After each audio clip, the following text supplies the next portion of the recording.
para hadirin dan Bapak Ibu yang masih stay di Zoom meeting kita, acara Temu Kangen.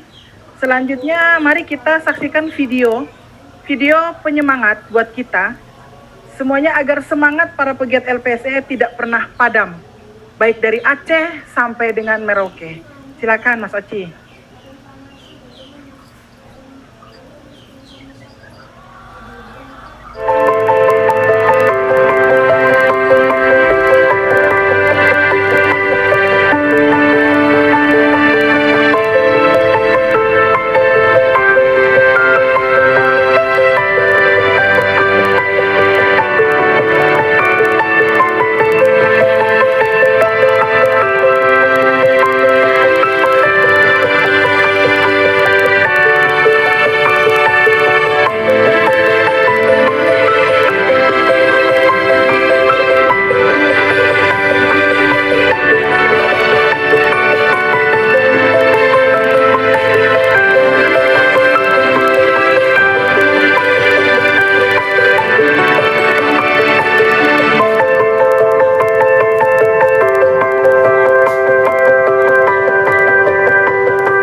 Bapak dan Ibu, tadi video penyemangat buat kita semua.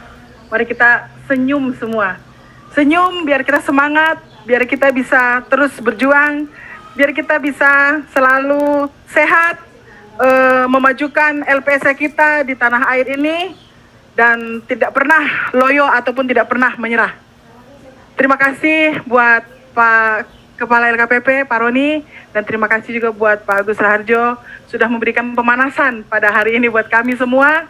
Semoga kami bisa semangat, terus selalu semangat dalam melaksanakan tugas di khususnya PBJ dan di LPSE-nya. Para pegiat yang berbahagia, akhirnya kita sudah tiba saatnya ke acara bincang santai dan sharing bersama yang akan dipandu oleh saya sendiri tentunya, dan ditemani oleh para senior kita. Mungkin Pak Agus Prabowo ya, sudah ada ya Pak ya. Selamat siang Pak. Dengan Pak Profesor Himawan, apakah sudah hadir? Dan Bapak Insinyur Bima Haria Wibisana, mungkin sudah hadir. Lalu dengan Pak Ikak, selamat siang Pak Ikak. Ibu Sarah? Ya, dengan Ibu Sarah, ya Ibu Sarah ada ya Bu ya. Dan Pak Salur Sawidya sudah ada, hadir. saya hadir Bu. Hadir ya. saya Bu. Oh siap Pak, salam sehat selalu.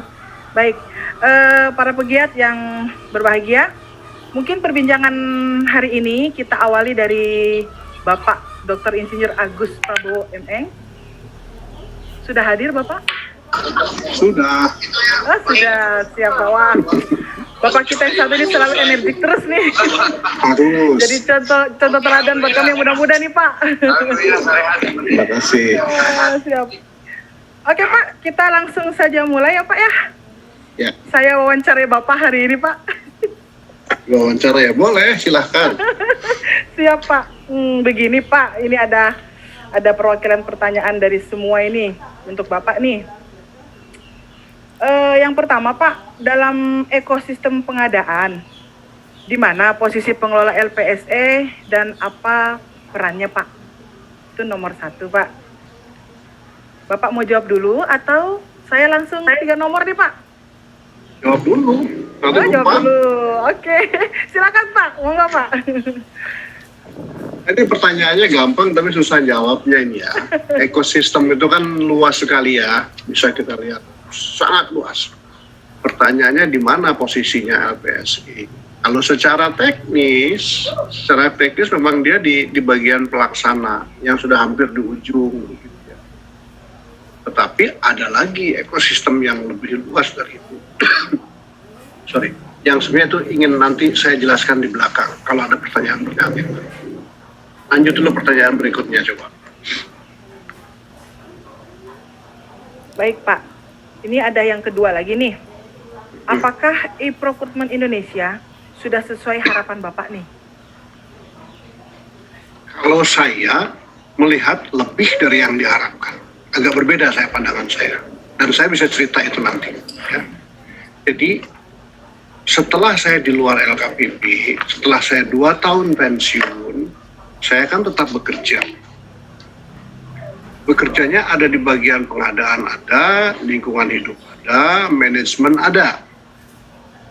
Dan pandangan itu saya melihat ini ada ekosistem besar yang barangkali oleh teman-teman LKPP sendiri pun belum terlihat, tapi saya sudah bisa lihat. Dan saya ingin sharing itu nanti. Itu saya ingin membawa ke ekosistem yang lebih besar. Ya. Pertanyaan ketiga dulu sebelum saya menjelaskan yang saya maksud Pak. tadi. Siap. Apa harapan Bapak nih untuk para pegiat dan pengelola LPSE, Pak? Ya. Harapannya adalah seperti prinsip hidup kita. Prinsip yang terbaik itu urip iku urup. Itu ada di Al-Quran. Bahwa hidup ini sebaiknya memberi kehidupan bagi orang lain. Dan kalau lihat WhatsApp-nya Pak Roni, jargonnya tuh itu. Urip iku urup. Ya. Jadi kita akan berhasil kalau kita bisa ikut menghidupi orang lain juga. Orang lain bisa lebih sejahtera dari sebelumnya karena kita. Nah, ini yang mau saya ceritakan. Soal LPSE, juga soal e-katalog. Jadi, di dunia sana ini ada mekanisme pembiayaan di luar pemerintah. Saya sebut saja teknologi fintech, financial technology. Itu adalah semacam platform pembiayaan, ya, yang menggantikan bank. Dan prosesnya bisa sangat cepat, tanpa kolateral. Nah, ini bisa masuk ke ekosistem LKPP. Contoh konkret, LPSE kan ujungnya menentukan siapa pemenang lelang, ya. Kemudian kalau e-katalog, ujungnya adalah vendor diklik. Nah, setelah vendor itu menang lelang atau dia diklik, dia tuh butuh duit, apalagi kalau UKM. Karena pemerintah bayarnya belakangan. Karena dia butuh duit, dia harus nyari sumber dana. Yang konvensional namanya bank. Tapi sekarang itu dengan teknologi 4.0 ada namanya fintech, financial technology. Dan fintech ini di Indonesia ini jumlahnya ribuan. Ratusan lah barangkali yang operasional, tetapi yang sudah lulus uji dan terdaftar OJK itu hanya belasan. Nah, kita fokus saja ke yang belasan itu karena sudah lulus OJK. Nah, kebetulan saya sekarang diminta menjadi penasehat dari grup itu, grup Ikatan Fintech Pembiayaan Indonesia. Mereka tuh punya harapan. Dan ini sudah terlaksana, tetapi secara di belakang layar, belum sistemik. Ya. Jadi grup fintech itu, kalau mereka yakin vendor itu sudah diklik atau lulus dari LPSE, maka itu akan segera dibiayai. Nah, ini adalah mekanisme pendahuluan sebelum Kementerian Keuangan masuk ke era e-payment nanti. Nah, jadi yang saya katakan ini adalah ekosistem baru nih. Kalau dulu kan ekosistem yang sering saya sebut-sebut tuh ada ekosistem organisasi, regulasi, pengawasan, sistem pajak, anggaran, gitu kan ya. Tapi sekarang ternyata di luar tuh ada ekosistem lain, ekosistem pembiayaan yang melibatkan masyarakat sebagai sumber biaya. Nah, saya secara informal pernah bicara ini dengan Ibu Sarah dulu, lapor ke Pak Roni juga sudah, dengan kemudian belakangan saya ke Pak Idus juga lewat telepon. dan saya ingin masuk lebih dalam lagi, jadi nanti minta waktu, ingin saya pertemukan LKPP dengan grup fintech itu.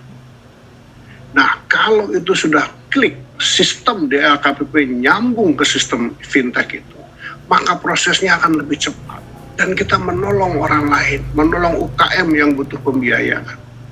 Juga sumber biayanya bisa dari individu-individu, bisa dari kita sendiri ikut membiayai, maupun lembaga keuangan. Jadi ini dunia fintech ini jangan diremehkan. Kira-kira itu sementara jawaban saya ya untuk Wanti ya. Jadi apa harapannya? Harapannya menciptakan ekosistem baru yang selama ini belum terbaca. Dulu waktu saya jadi kepala pun tidak terbayangkan ini, tidak terbayangkan. Setelah saya di luar, dahsyat ini ya gitu. Kira-kira itu. Terima kasih. Baik Pak, mungkin Bapak ada paparan Pak? Ada yang mau disampaikan? Tidak siap, kali ini saya tidak siap. Oh siap kalau begitu. Tidak siap. Baik. Tapi kalau nanti suatu saat kita bicara fintech akan saya siapkan. Oh siap. Atau mungkin Bapak mau menyampaikan wejangan mungkin Pak, bahasa Jawanya wejangan buat kami. Ya, apa yang sudah dikerjakan oleh LKPP dengan segala produknya ini sudah bagus ya, saya pikir. Dari luar tuh LKPP masih jadi kiblat reformasi pengadaan gitu ya. Cuma tidak boleh berhenti. Kalau sekarang sudah puas dengan ekosistem yang itu, kita masuk ke ekosistem yang saya tambahin yang lain ya. Sebagian masyarakat kita itu punya kelebihan uang. Ya. Sekarang itu daripada nyimpen di bank, lebih menguntungkan kalau dia menginvestasikan di platform pembiayaan. Karena bunganya lebih bersaing dibandingkan. Dan itu temponya cepat sekali gitu ya. Saya kok melihat itu gitu setelah di luar tuh, wah ternyata LKPP ini urip LKPP itu membuat urup orang lain. Itu tuh poinnya. Jangan pernah berhenti itu. Siap Pak, siap. Terima kasih Pak wejangannya untuk teman-teman se-Indonesia nih. Jangan pernah berhenti untuk berjuang. Terus semangat nih. Pesan dari Pak nih. Ya, mungkin Pak Wong masih stay ya Pak ya. Saya beralih.